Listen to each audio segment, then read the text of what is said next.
These unconventional times require unconventional conversations. Listen in as your host, Richard Gordon, engages in one-on-one conversations with numerous leaders, elected officials, politicians, and others to learn what's happening in your state, on the Hill, and across America. Now, here's the host of Unconventional Times, Richard Gordon. Welcome to Unconventional Times. I'm your host, Richard Gordon. Thank you for joining us. Higher education in America is under attack. For the last few years at least, but more specifically since President Trump's second term began this past January, colleges and college presidents specifically have been heavily scrutinized and often criticized. Before that, how many people even knew the name of 5 college presidents? But today they're front page news, either for the actions they do, the actions they don't do, or simply for being in the crosshairs of the President of the United States, the Department of Justice, and the Department of Education. Today, to understand a lot more about what is going on college campuses, we're going to talk to a very good friend of mine who is a college president and knows a lot about this. So let me introduce Mark Gearan. This is going to take a long time because Mark has done a lot of things in his life. He's had an amazing career. Former aide to a member of Congress, Father Drinan, former aide to Governor Mike Dukakis of Massachusetts, the former director of the Democratic Governors Association, the deputy chief of staff to President Clinton, an assistant to the president and director of communications, the director of the Peace Corps, the president of Hobart and William Smith Colleges, the director of Harvard's Institute of Politics, and then, I'm not going to repeat myself, but he did, the president of Hobart and William Smith Colleges again. There you go. So Mark, hey, good to see you. Welcome to the show. Great. I am Grover Cleveland. You are Grover Cleveland. There seems to be Donald Trump, depending on how you want to ascribe to me, president twice. But thank you for the invitation. It's great to be with you. I think it's starting to be a trend, people taking a couple of years off. So why don't we start with that? Because I'm really curious about that, which is, look, being a college president is a really tough job. I don't need to tell you. You understand that better than I do. But we all know, especially these days, it's a really hard job. What drew you back? Why? You did it once, you left for 5 years, you came back to Hobart. Why did you come back to the same school, Right. and why did you come back to be a college president? Right. Well, first of all, thank you for having me. I love the title of your podcast, Unconventional. It's just at times that it's True, isn't it? It is very true. So good for you for doing it, and thank you for this nice invitation. Nice having you on. Thank you. I came back because places like this at Hobart and William Smith and higher education generally, for all of our challenges and troubles, and it's verifiable with public reporting and certainly polling, what happens at places like this and in higher education broadly is really important for individuals, for families, for their professions and communities, candidly for our democracy. And so I was very privileged to serve here as president for 18 years. And when I went to Harvard, really never imagining returning here in this capacity. When they asked me to come back, there had been transitions, the challenges of COVID. And while unconventional, it did remind me of the importance of this place. And with my wife, we thought, well, if we could help it to flourish and move it forward, we were happy to help. So it's a special place and a pretty important mission from my view, students going on to do good things. So yeah, it is a chapter of my life that I didn't anticipate. I can remember reading Adam Grant, the Penn writer, and he talks about deja vu, that we all have a feeling of that. And he posits that the opposite of deja vu is also the case. He calls it vu jadé. Maybe you've read this. I haven't. So what is that? His theory is that something really is familiar to you, but you see it in a different light. Well, So that's what I coming wanted to back ask here- you. Right. So coming back here, having been here 18 years, or at Harvard for 5 back, I have a lot of vu jadé, meaning I'm in the same office, I live in the same house, I have the same title, I can go into classrooms or conference rooms and I know where the light switches are because I was here for 18 years, right? Long time. But you see it in a different way for any period of time you're away. But the years that I was at Harvard were COVID, it was racial reckoning, broadly the pandemic, economic tumult, federal elections, challenges of democracy. And so it is returning to a same job title, but in many ways, a very different job or aspects of it very different as higher education has changed and so much of the challenges in the public space with higher education have changed. So, So explain that a little bit. I mean, obviously the students changed. The students who were there right, have all graduated. You were gone for 5 years, so none of the right, students are the same. I assume a lot of the faculty is the same. But what I'm interested in is the attitudes, right, the world view, the future that they right. see. Is it different for this group of students than the students you had 18 It's a, years ago or even it's, 5 years ago? yeah, I think it is. It is a cohort of students um, very much affected by COVID, as you can imagine. And you see it slowly with each year kind of crawling our way out of that, right? Hmm. But uh, each cohort, each class coming in has been effective in different ways. When you talk to them as well, I was remote for all of eighth grade and I really never learned algebra. So now I had a repeat in ninth grade. Or I remember 2 years ago, a senior saying, President Gearan, are we going to have a commencement? Hmm. I said, of course. Why? Said, well, I never had a high school commencement. I mean, they all have their Right. own lens and frame of it. Um, I think it's into our civic space. It's an age cohort, quite apart from COVID, that has never known anything different in their politics in many ways, right? Right. So Since kind of, and 2016. right, since many of the issues that we have. I think broadly higher education has suffered because of from Gallup to Pew to other kind of public surveying, trust in higher education has steadily gone down, as it Mhm. has for virtually every sector of our economy, but really quite substantively. And I think it's because of cost, as we've known, because of the question of we're approaching and teaching the right things, but it's the politics of it, the political agendas, perceived agendas of higher education. So all of these things pose a bit of a cauldron for higher education. So having said that, in terms of the changes, I would say my view, and I'm in a small residential liberal arts campus. I live right on campus. I taught a course last semester and engaged a lot with students. It's a dazzling generation. And in many ways, I feel bad for friends and colleagues who don't get to see young people as Mhm. much and as frequently as I do, because it is different. I think they're as idealistic as when we might have been in college or generations before us. There's a pragmatism to it, there's a skepticism to it, right? That it's not in the 60s, I suspect on this campus, there'd be conversations on our quad in front of my office building right now, how they're going to change the world. Right. I don't know if you'd get a change the world question as kind of broadly, but it's I'm going to change my part of the world. I'm going to work on movement politics. I'm going to work. And David Gergen made this point. When you look at so many of the great movements in the past 10 or 20 years, it's been young people.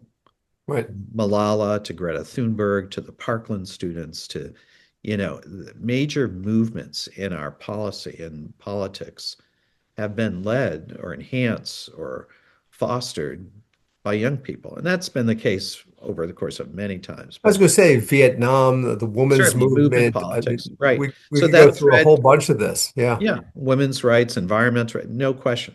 So that continues, right? That sense of hope for a better world. And I think but they are burdened by the negative too, because while our country has had challenges always, I do worry that the daily diet of news that they're reading and consuming and thinking about is quite extreme, quite apocalyptic. The planet Ex is burning, oh, democracy is dying. I mean, these are heavy. There was a conversation last spring. Well, Mark, you grew up thinking that the nuclear bomb was about to fall on your Yeah. school, right? I mean, that's how I grew up. So talk about Right. apocalypse. No, there was that, right? But for many years post late 60s, it was the threat of nuclear war to some extent, Hmm. right? Post Cold War. Um, but there's a heaviness in its complexity. Now I they cut had I cut you off. You drills. were about to say something about an article that you had read. Oh no, this was right. Thank you. A student that said to me last spring, can I talk to you privately? We're at an event. And I said, sure. And she said, should I be worried for our country or really, really worried for our Hmm. country? Right? Smart Wow. question. Good question. But I think someone who's kind of informed and trying to sift it out. And I finally came to the great reflection of Madeleine Albright, which I think sums up how I feel. When she was asked, obviously several years ago, are you optimistic for democracy? She said, I'm an optimist who worries a lot. Very And that was true. my answer to her, right? Right. Ultimately, for democracy, for our country, I am an optimist, but you can't be engaged in reading and thinking about by not worrying, right? No matter what side of the political spectrum you might be on. So many things in what you said. I'm interested in, are the kids you're seeing, the students you're seeing, interested in making the changes, or are they pessimistic about their future and their place in the world? One of the things I find fascinating, in a negative way, and you touched upon democracy a number of different times, but one of the things that I find interesting is they're exhibiting ways to be involved in their country, not necessarily through the electoral or voting process, but they're finding other ways to communicate. I find that Right. interesting because in our day, Mark, what you and I were out there doing, we were Yeah. organizing people to vote. Yeah. And I see less maybe of that and more talking about politics and government in a different way. Is that what you're experiencing? Yeah, I think it's sort of both. It's not either or in my observation. It is both. We have a very active, in our case, HWS Hobart William Smith votes, effort voter registration, and the election in 2024 was a lot of focus, big events, debate, watch party. I mean, the electoral process, I think the stakes were understood, and we're in New York State, so a lot of students from across the state, including New York City, so a lot of interest in the recent mayor's race in New York City. So, yeah, I think it is both, but I do think movement politics, and that's why I was talking about Parkland and Malala, Hmm. Greta Thunberg. There is a broader understanding of movement politics, but I think there's a very good sense, and there are profiles across both parties of prominent young people engaged in the public space. There's a lot of conversation about the age of our elected leadership, and that's a whole other separate conversation. But there's also some very exciting models of young people in the public space. And I think that is animated conversations on our campus and elsewhere. You talked earlier about the lack of standing or respect, perhaps, that institutions of higher education have received lately. I think it's maybe part of a bigger trend. When you start criticizing the FBI, when you start criticizing um, any other institution in this country, when you start criticizing higher ed, I think institutions generally in America have been torn down Yeah. quite a bit. Is that where Yeah. you were going with that? Yeah. And I think it's Gallup that, I mean, when you look at from banks to big labor to government to the courts to Congress, I mean, the slide of the public trust is across every sector. And I think in 2015, kind of the numbers of confidence in higher education was probably 57%, right? And we're sliding with each and every year by 2 or 3 points every year since then. So the difference is compared to other institutions, so much of what we rely upon is the public trust Hmm. at the local, state, and federal level, right? I am sitting on a beautiful campus in a lovely community, on arguably the best real estate, like every other nonprofit with a not-for-profit tax status. I'm in a state that supports particular programmatic support, funding streams of support for building projects, for opportunity programs, or the federal government for research dollars or for federal financial aid. So the public trust is not just a kind of Gallup poll number. It is, to me, as someone who's worked in and around government politics, I mean, also the coin of the realm for our ability to kind of navigate these times. If we lose the public trust, and that's just the financial side, let alone student willingness to attend, in our case, to pay for private education, for employers to see the benefit. The public trust is more than just a Gallup polling number to me. I think it really goes to our mission. And so I think higher ed has to think carefully about that and to ensure that as we're looking at those numbers, what's behind that? Why Mm, have we done that? And a lot is reflective of cost, and that is certainly the case. But that's the third of the top three reasons that are right. set, right? So, and the first is kind of political agendas. And I think candidly, we have to interrogate ourselves as institution as to why that is the case, and how do we provide forums of discourse across difference and to have the kind of necessary dialogue that's really important to prepare students to go out into the world and to engage as citizens. There's a lot of criticism that colleges have gone too far left, Yeah, perhaps too far woke, yeah, to use a phrase. Do you yeah. think that's part of what this is about? I think that, Let me ask you in a different way.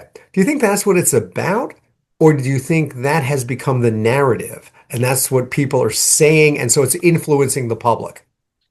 well, when I was at Harvard, I spent a lot of time, as you said, directing the Institute of Politics and talking to students across difference. And at that point, the conservative students felt like they did not have enough of a voice. And Harvard, like many big universities, is more progressive than not. That's no news. Um, so to create a particular conservative caucus, that's what we worked on and we created. And I do think it is important for institutions to ensure that all students have a sense of belonging academically and socially, no matter how they come to it, whether that's across the spectrum of difference, including political commitment. One of the things we've worked on here since I've come back is that question. So we have a forum. So I had Governor Chris Christie and James Carville together, Hmm. and Bill That's a Whitaker was pairing. right. They're two low-key personalities. Um, Who and got a James, word in edgewise there? right. And well, thankfully, Bill Whitaker is our graduate, the 60 Minutes correspondent, and he's a member of our board. He moderates it. So, and then the next year I had Frank Bruni from the Times and Lee Carter from Fox. Right. And then this year I had Ruth Marcus from the New Yorker and Hugh Hewitt, the conservative Of talk course. show host, on the courts. And my Who I intent, think you went to school with. he was my college roommate. And That's it what I was thought. Yeah. interesting, Richard, good memory. And that what was interesting when I was introducing the panel, I mentioned that Hugh and I were roommates. And so students are both surprised because they know some about my background. Like, how do you have a friendship with someone who's politically so different? And of course, when we were in college, it was absolutely uneventful. He was the president of the Harvard Republican Club. I was not, but we've been arguing for years, including Right. when I was in government service. And a student asked me follow up after the event. He said, "Now, Prishkin, was he your roommate first year or later?" Because he was probing the question, do we Whether just it was get by choice? assigned? Right, right. Which I had never. So it's reflective of where we are. We all know this. This is nothing new. A polarization in America. It's here on this campus as it is at everyone's Thanksgiving table this week. The question is for a place like this in higher education, it seems, is what are we affirmatively doing to really promote dialogue across difference, to allow our students the kind of experiences and training of empathic listening and building the civic muscle to engage across difference. That's, I think, a big part of the fix for higher education and the public trust. I want to come back to that, but I want to ask you about college presidents specifically, because I don't think a lot of people really understand what you do day to day. Yeah. And I don't think people really understand why suddenly, I started this off and I heard you laugh when I was doing the intro, and I said, who knew the name of a college president years ago? But now they testify in front of Congress. There's all these articles, you say the wrong thing and, your front page news. Why is it suddenly that college presidents have been thrust into this position, this public position, defending their actions, defending massive political decisions? Yeah. You and I might sit around, Mark, and talk about political issues, but when you, as President Gearan, does it, it's news. Right. What's Yeah. changed?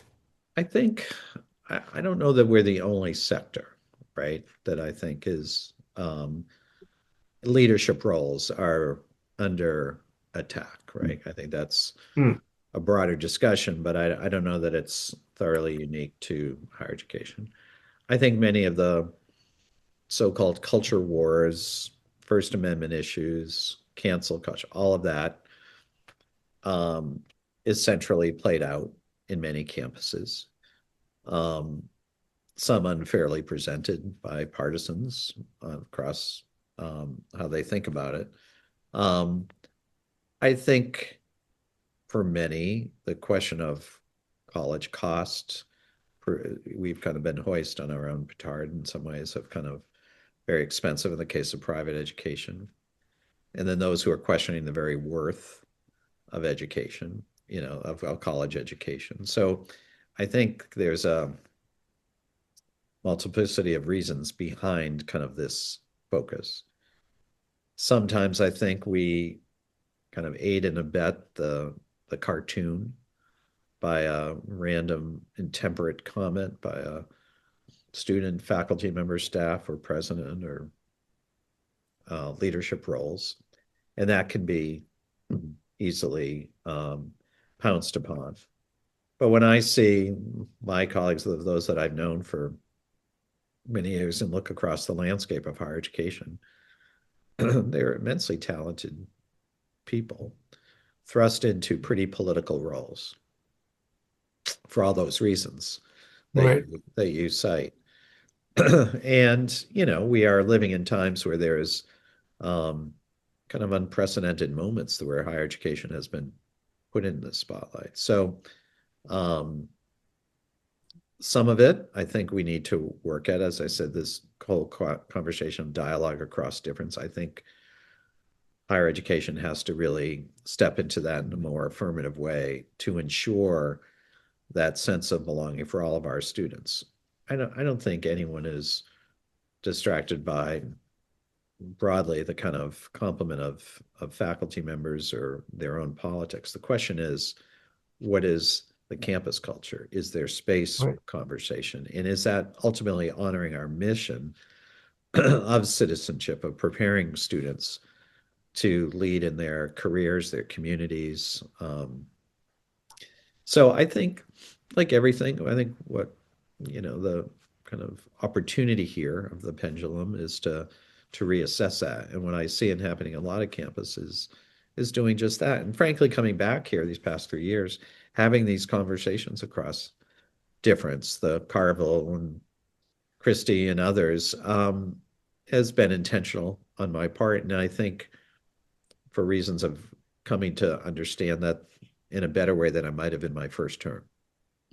How do you balance, you keep mentioning students, but how do you balance the various constituencies? Because you have students, you have faculty, you have contributors, you have alumni, you're in a small upstate town on a beautiful lake. How do you balance, the town interests and all those other interests in Yeah, what you have to do? that's a good question. No, I think you're right, 5 or 6 stakeholders, Yeah. right? Of obviously students centrally and faculty, staff, our board of trustees, the governance of the institution, alums broadly, and this community and where that public trust is important. I think it's, faithfulness to each with a plan going forward. It is complicated because there is a sense of shared governance in higher education.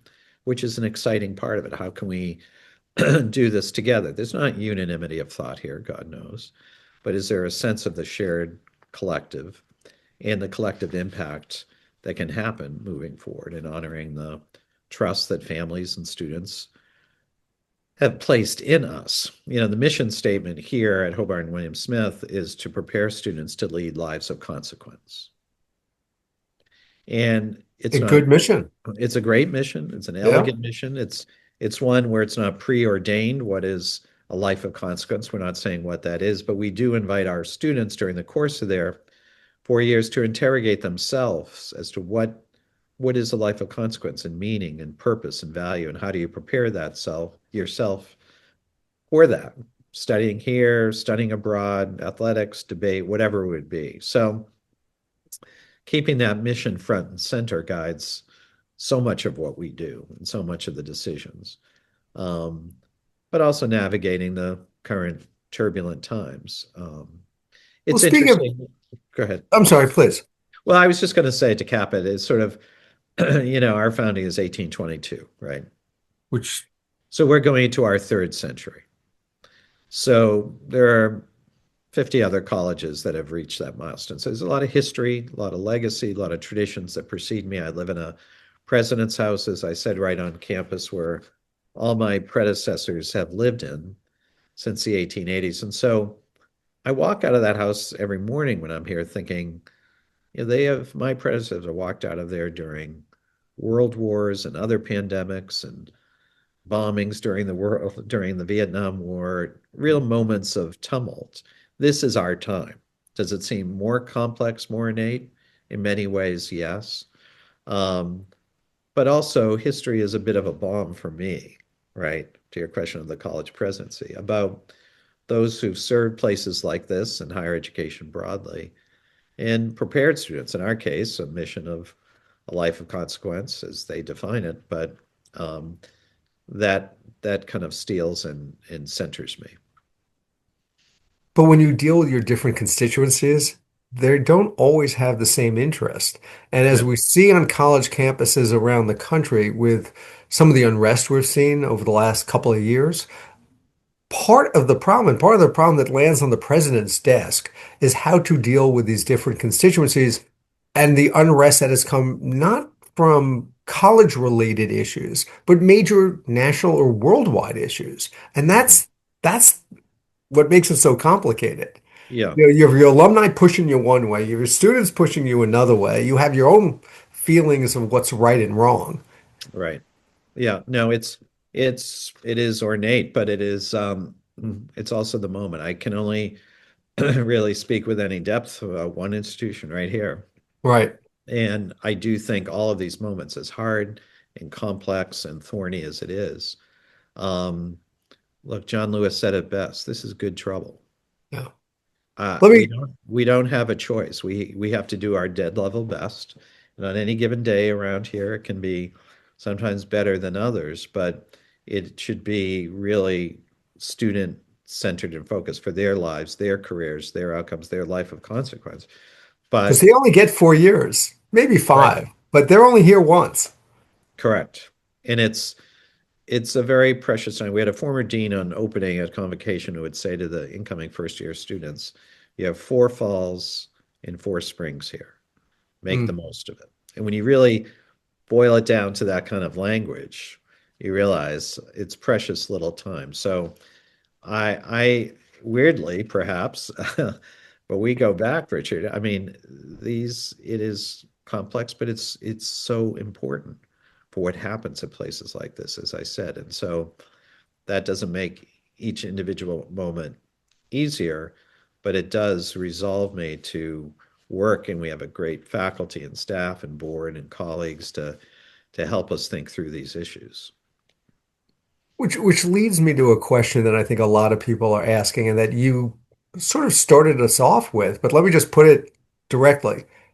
Is college relevant anymore? Why is college relevant? Why should parents say to their 16, 17, 18-year-old, we need to do this. You need to go to college. We need to spend $80,000, whatever it is. We need to go in debt, let's say. Is it relevant? in the future world? Yeah. I think the answer is without question, yes. You You know, better say that. You're going to yeah. get another job No, if you don't. but yeah, right, exactly. I should do something. I'll go work for you. I should But be so when lucky. you look at any point of data point that I've seen on a financial level, just the financial answer to your question, um, that your life is vastly changed Hmm. with a college degree over the arc of your life and career. There's no question what you will make more. So there's a financial answer to that question. That investment totally rebounds to your benefit. Secondly, I would say life, in addition to the finances, is just the enhancement of one's life and mind and curiosity that kind of just can come from higher education, from the learning, the social aspects of living and learning in an environment, and from athletics to organization to leadership moments that can all be to the friendships and relationships that imbue. So I think it's a multifaceted answer to that. But I do regret that that's sort of the narrative, that's sort of a Hmm. current, and I think it's exaggerated from the details that I've seen on kind of hiring in terms of what people are really looking for, employers, that is. Um, I think it's a trend story that's overwritten, candidly. Um, but I think it intersects with a demographic cliff, with cost, with lack of public, that all adds to the complexity for higher education, right? It's not just cost, it's not just the political agenda. It's now, is it worth it? Is it relevant, right? That is an ugly cauldron, right? That some of that we aid and abet, as I said. Some is unfair, in my judgment, speaking probably as a defensive college president. But all of it gives us a roadmap of making the case. We have to do a better job, we higher ed, of making that case to the American public, that we're worthy of the trust of research dollars, of benefits as not for profits, as financial aid support, of clearing out some of the obstacles to higher education. Because I've yet to see any data point that would indicate one's path to prosperity and a life of fulfillment isn't enhanced by a college education. I've never seen one data point that would say that. You know, it's interesting. To me, the most important thing about college is your roommate. Yeah, Is what you went through with your roommate to yeah, learn from someone else. You right. can't get that by sitting in your parents' basement, No, you know? And right, I think we live in a society where we watch the TV shows that say what we want it to say. We read the papers that say what we want it to say. And by going to college, I think one of the strong things is to meet people who are so right, different than you, who have right, different points of view, and to respect that right. because it And changes you. And I have to say this because the totally. movie came out, it changes you for the good, you Yeah, know? there you go. Very timely. No, but it's exactly right. And I think that's the promise of higher education. And kind of in many ways, the social experiment of this. When you think of it, we're in America, I guess the military might be a circumstance. You bring people together in this living and learning environment. You're assigned to a roommate in a residence hall. You travel together, live together. That is a profound experience with all the complexities associated with that. You don't check into the Fairfield Inn and get assigned a roommate when you're traveling, Richard. It's sort of where does so in many ways it's a massive social experiment, kind of like the military without the hierarchical order Right. and assemblage. So there's a reason why college campuses are complicated, right? This is adolescents, generally traditional age college students, with this living and learning environment, which has all the promise that you cite, but in a polarized world, a complicated world, a place infused with the challenges in social media, and how do you create this culture of living and learning environment? That's one of the reasons that I think some of the issues pop out into the public notice. When we have this interview 20 years from now, during your seventh term as Yeah, president, I will have left and come back again. Yeah, yeah. exactly. My question is, will there be kids on campus or will everyone be doing this stuff online? Great question. Great. I suspect the great thing about American higher education is its diversity of delivery modes and systems, from large publics to small privates to faith-based to regional to rural to land grant.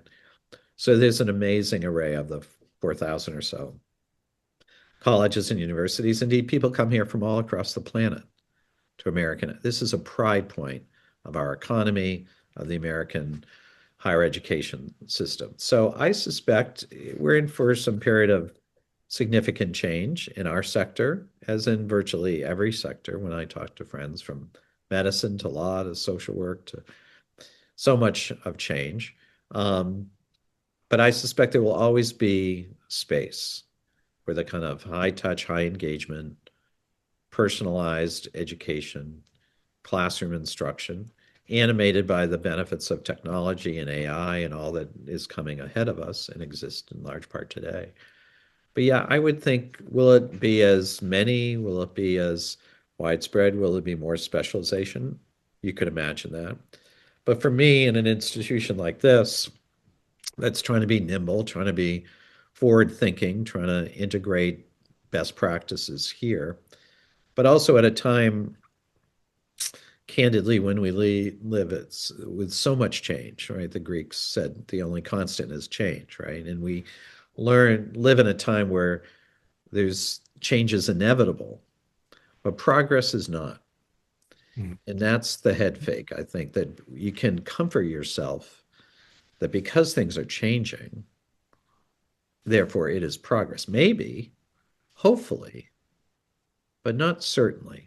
Not So, necessarily. not Yeah. necessarily, exactly. So I think with our team and board kind of really carefully on those things, is you can get, I think, somewhat false comfort, because change is, again, just the sheer speed and force and volume can be exciting, but we want to make sure that as we change, we are progressing as well.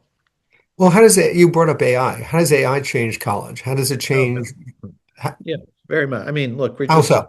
we're just a few years into this, right? When in terms of ChatGPT's many um, research precedents to it to get us to this point. So it's an evolving thing. But I think administratively, I think for significant opportunities for us to utilize the benefits of AI.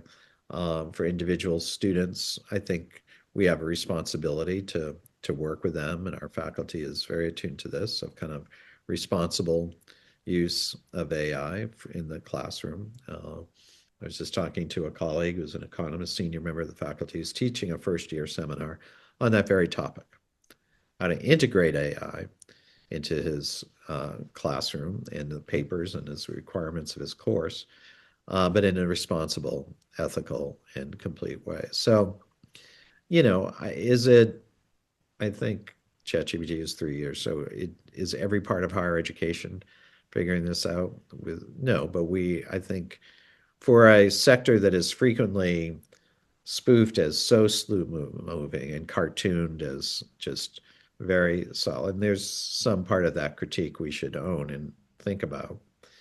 But I also see what higher education had to do during COVID Mm. and literally turn on a dime to provide education to students. I was at Harvard at the time, and virtually overnight, we became an online university for 18 months.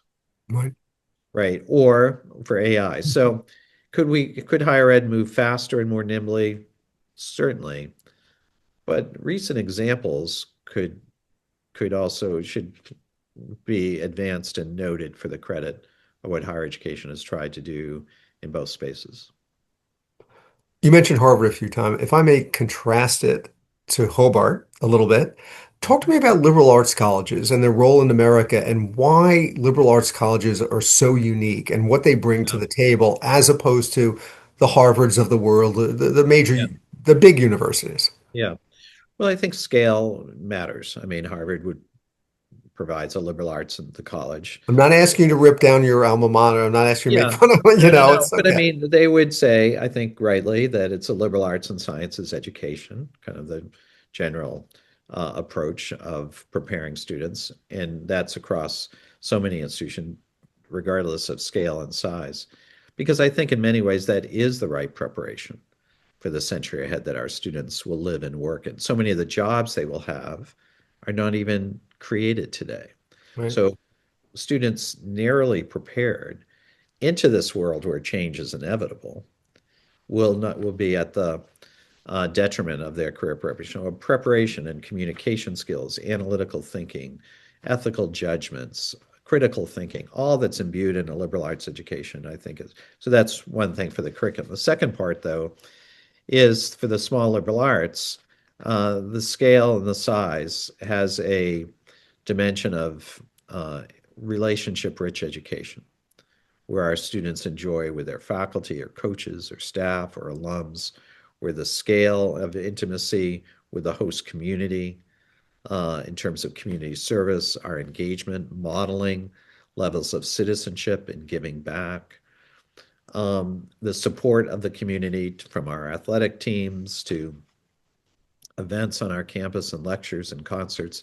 So the ecosystem of a small residential liberal arts education is very special indeed, imbued by history, traditions in many cases, starting with a liberal arts curriculum, starting with a faculty that is recruited and accepts positions here, knowing that they want to engage with students. They take their scholarship very seriously, certainly, but that kind of time spent with students engaging in the classroom, outside the classroom, it's more of a lifestyle as well as a professional journey. So all of those reasons add, these are a small slice of the small residential liberal arts of American higher education.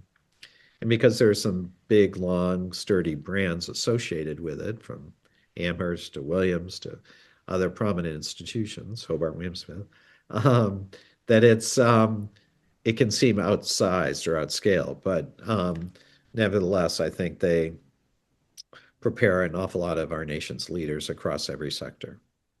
There seems to be a lessening of, I don't know what the right word is, popularity maybe, for humanities. And I see it a lot. A university literally a few minutes from me just announced yesterday that they're taking all their humanities courses and merging it into a much larger, broader topic. They're doing four colleges instead of having departments. And what it really does is downplay humanities.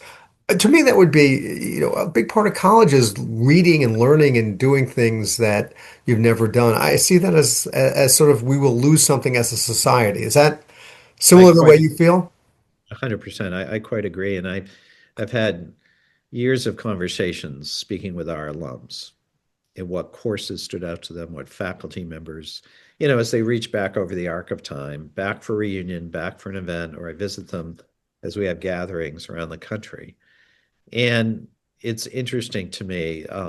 We just had a dinner with a prominent physician from the West Coast. He went to Hobart, he went to Harvard Medical School, and life and teaching and medicine. We had a dinner at our house, and we said, what faculty members stand out to you with students? And then we came to him, graduated. So I was thinking he's going to give a biology or chemist, and it was his English professor. Mm.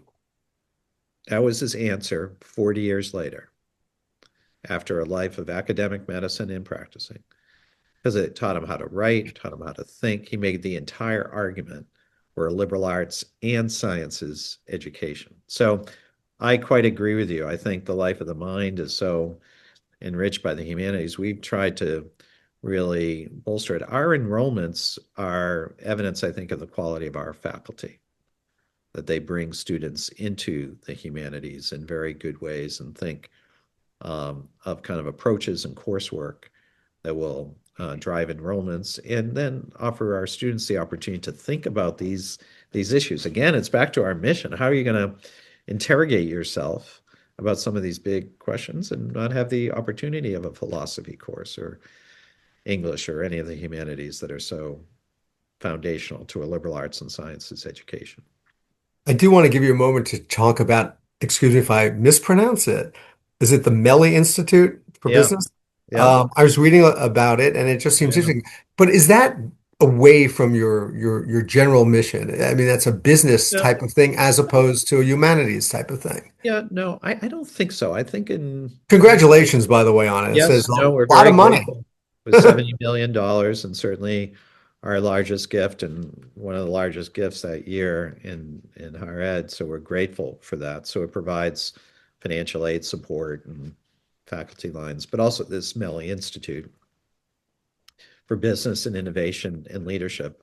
And I think we have done the approach to business management and entrepreneurship in a very thoughtful way, one that with our faculty is thinking it through in the context of a liberal arts curriculum. I've met with so many students who may be majoring and thinking about art history, but they also want to eventually open a gallery in Right. one of the, or in the not-for-profit sector as well as going to Wall Street or finance. I'm not trying to weight the argument here, but across the spectrum, the really management courses, approaches to entrepreneurship is a very resonant across all the demographics of our student body, from first generation students to those that have grown up in all sorts of circumstances. So I think the opportunity for us, and I think we're doing it well, is to have it within a liberal arts and sciences education.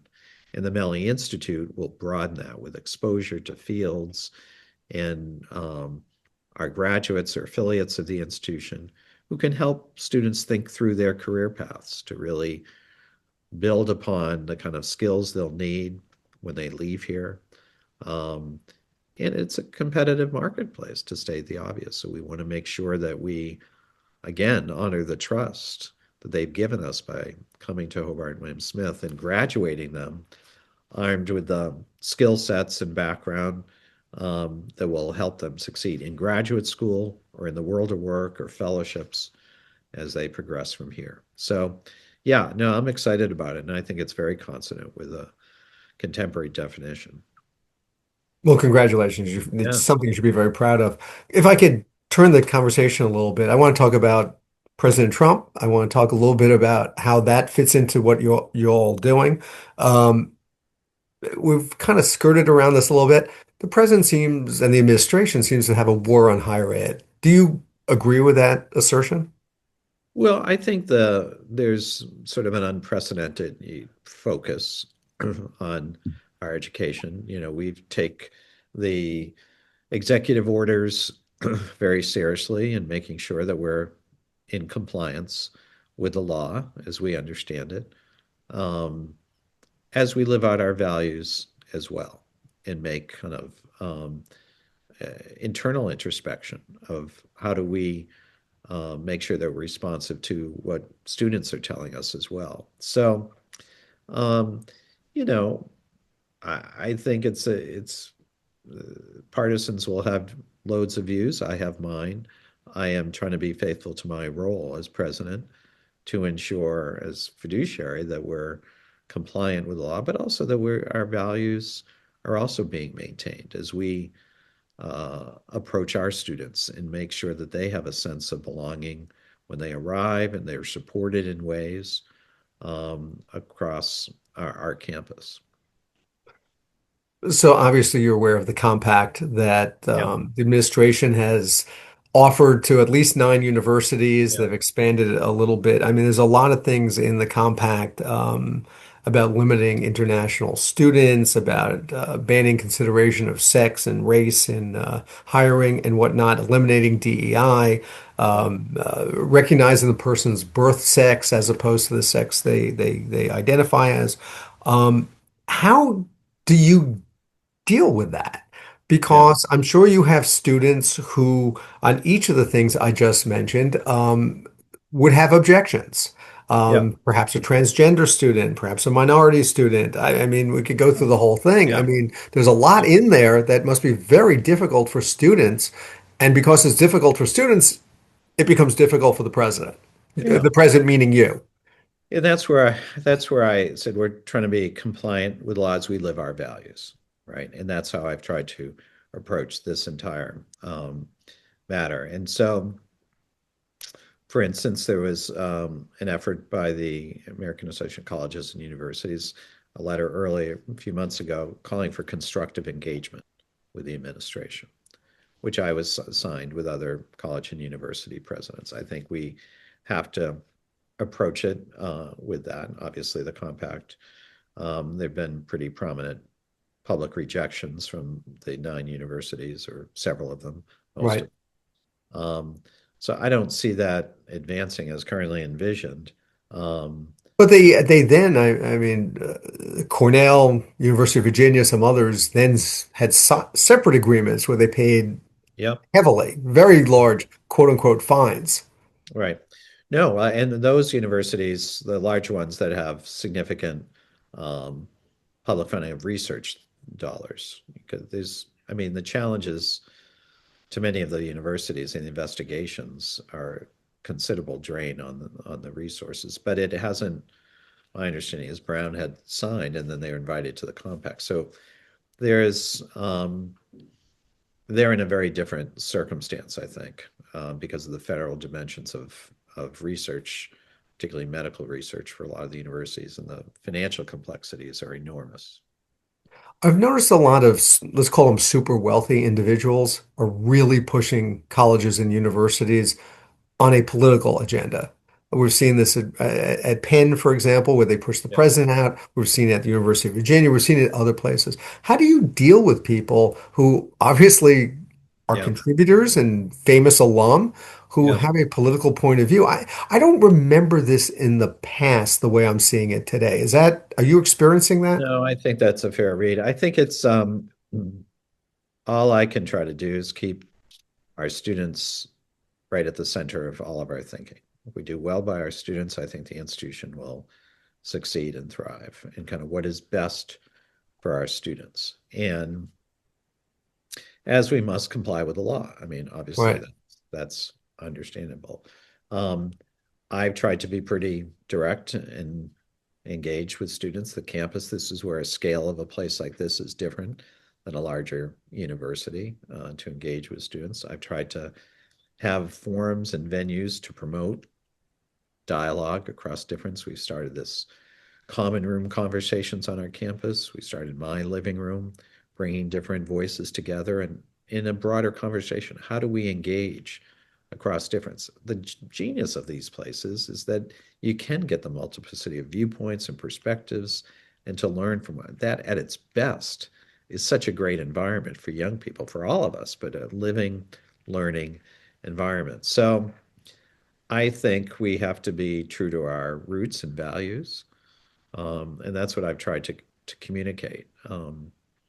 Any leadership role today is not um, destined for unanimity of thought or like, and I'm sure I've disappointed some, but have tried to keep as my North Star the student experience and to have that sense for all of our students coming in here. Let's just take one issue, admissions. Um, the United States Supreme Court a few years ago struck down affirmative action largely. They struck down the Bakke decision in the student for fair admissions versus Harvard case. Yeah. How does that affect you now that race cannot be included? I've seen a number of colleges, for example. Is there anything you'd like to tell us, for example, how you've overcome racial discrimination? They can't ask it, but they can ask it that way. How do you guys deal with that? Yeah, I think that again, the scale is different with a Sure. applicant pool where we can really spend time reading and understanding the fulsome application. In 2006, I went to our faculty to become test optional, 20 way early. Hmm. Because my view, we're able to look at a complete file of a candidate and look at 3 years of work, academic Right. work, references, essay, rather than just exclusively 3 hours on a Saturday morning for a standardized test. And so I think that ability that we have gives us that sense of in admissions. The larger universities, once again, have a very different. But I think in short order, we will see the effects of this in terms of we're already seeing initial data in terms of the larger universities, what this will mean for graduate programs, in terms of the diversity of programs, and concerning for what that can mean for various professions, for You're talking about eliminating affirmative action? yeah, just Eliminating, what it will mean for the admissions process. yeah, yeah. One of the things I'm concerned about that would be different, obviously, when we're talking about scale, but at the large state universities, this total politicization of schools, where the governors pick the board. Yeah. And if we Yeah. start getting into it every 4 years, we keep changing out the politics of Right. the board. With a term limited governor, that Virginia is immensely complicated, it seems. As a graduate of the University of Virginia, I understand that very well. That's right. Right. Let me, if I may, can I completely change the topic to a different part of your life? Okay. I mean, I could pick. There's so many parts of your life I could talk to you Yeah. about. We could do this for days. Yeah. I want to ask you about the Peace Corps just for a few moments, if I can. Um, you were the director for a number of years under President Clinton.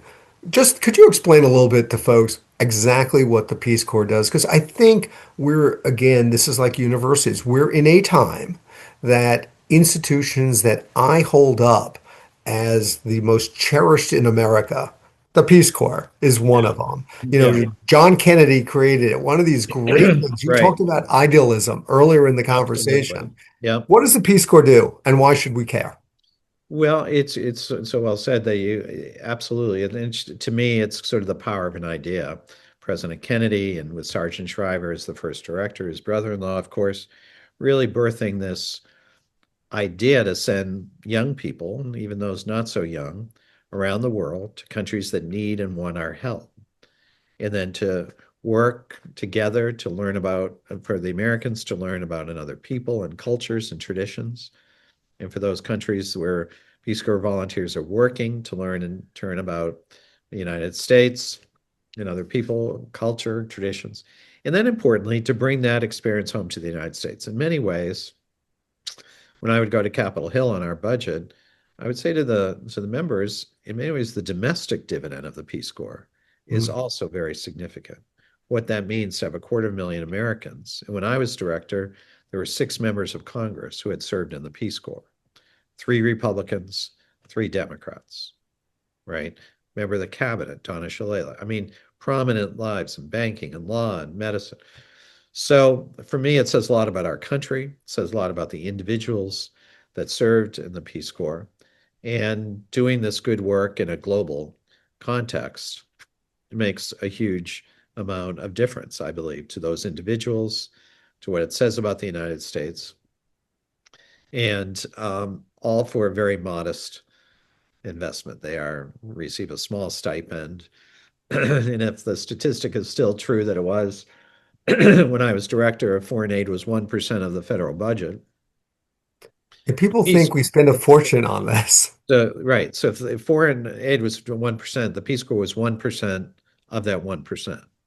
So the military marching bands had a large, and I love the military marching band, but that's a bigger part. So I think for the definition of what the Peace Corps has meant to our civic life, to America's role in the world, it was a brilliant idea.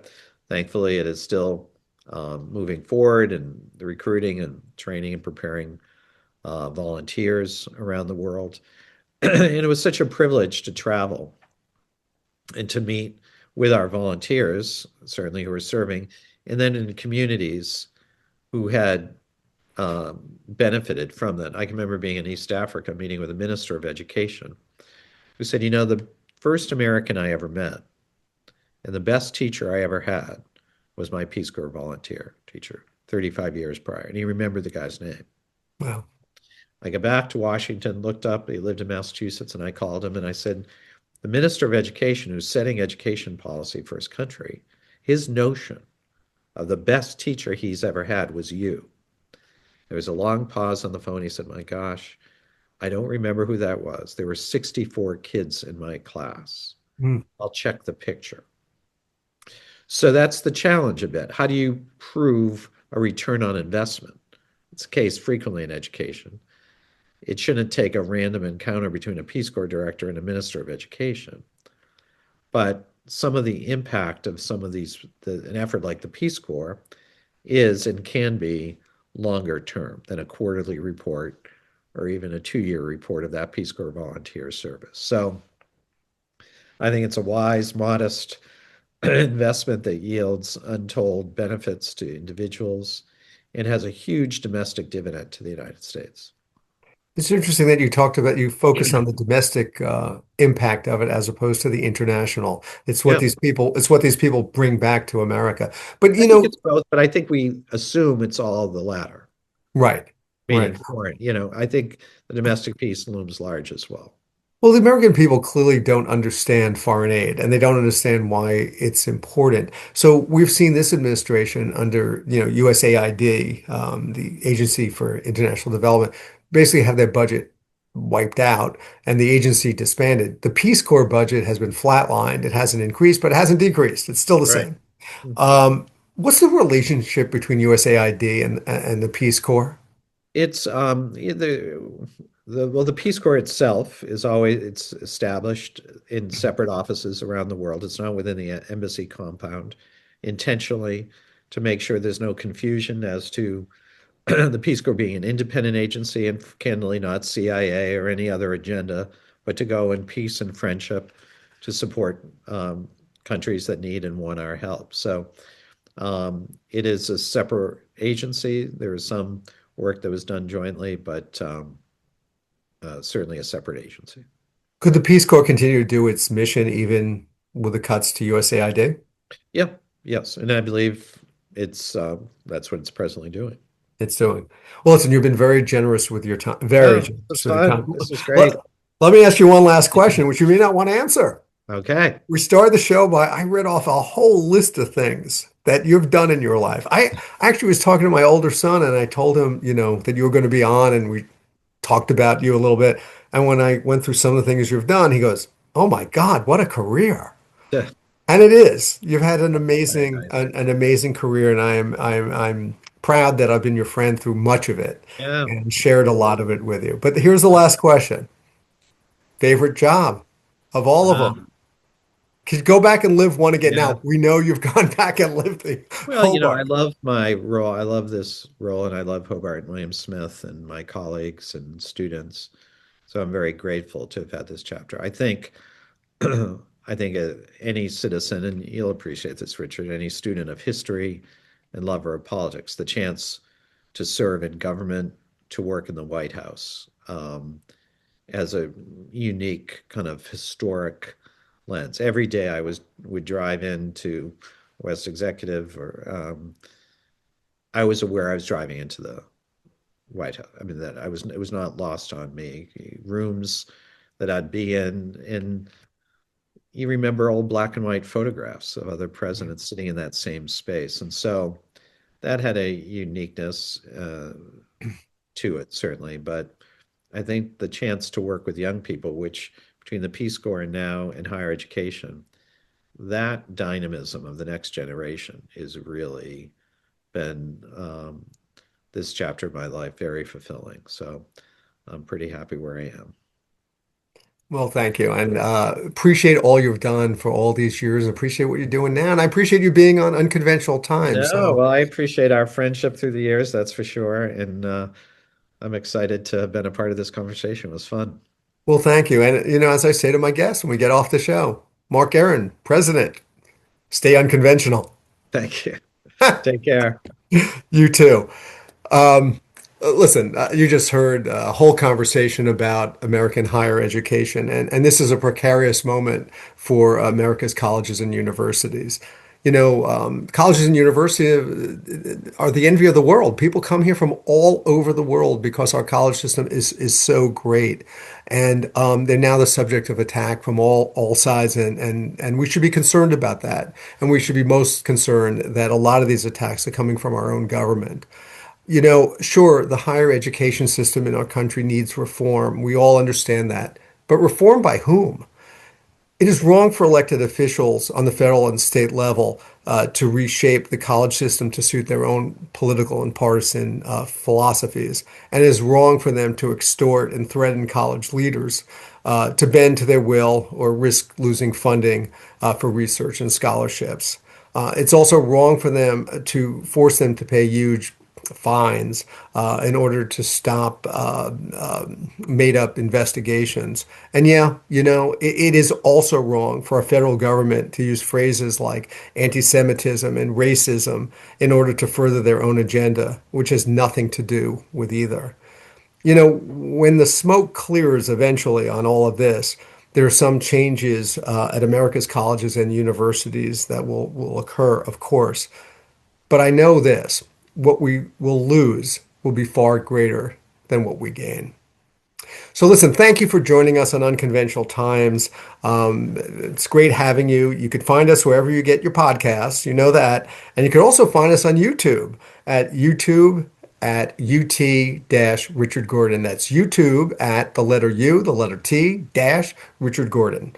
So thanks again. For all of you who are listening in this week, have a wonderful Thanksgiving. And as I like to say, remember, stay unconventional. Catch you next time.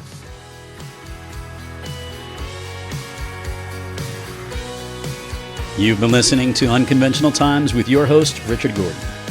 Check out all of the episodes of Unconventional Times on Apple, Google, Spotify, or wherever you listen to your podcasts. To learn more about Richard Gordon and all of his unconventional conversations, head on over to unconventionaltimes.com. Thanks for listening.